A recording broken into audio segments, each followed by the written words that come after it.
Il fêtera son 100e anniversaire dans un an. Le golfe de Saint-Germain est implanté dans la forêt depuis 1922 sur d'anciennes terres agricoles.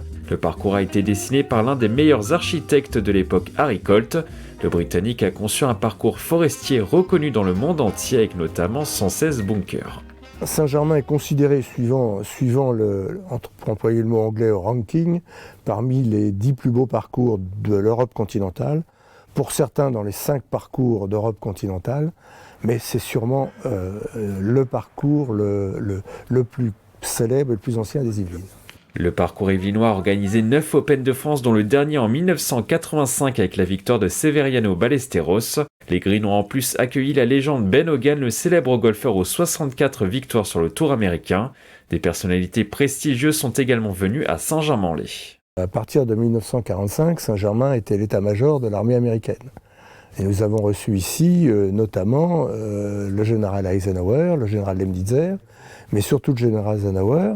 Nous avons aussi reçu ici le duc de Windsor, qui venait régulièrement jouer au golf de la propriété qu'il avait en bordure du bois de Boulogne. Aujourd'hui, le golf associatif reçoit régulièrement des professionnels. Il organise des tournois et notamment des championnats de France. La structure compte près de 1000 adeptes, le plus jeune a 3 ans et le plus ancien 96 ans. Au-delà de la compétition, ce club familial prône avant tout un style de vie.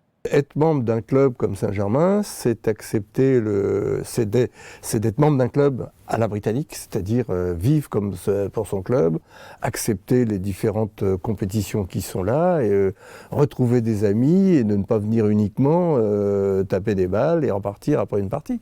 Pour rejoindre ce club historique, il faut être parrainé par 2 membres. Les admissions ont lieu 2 fois par an.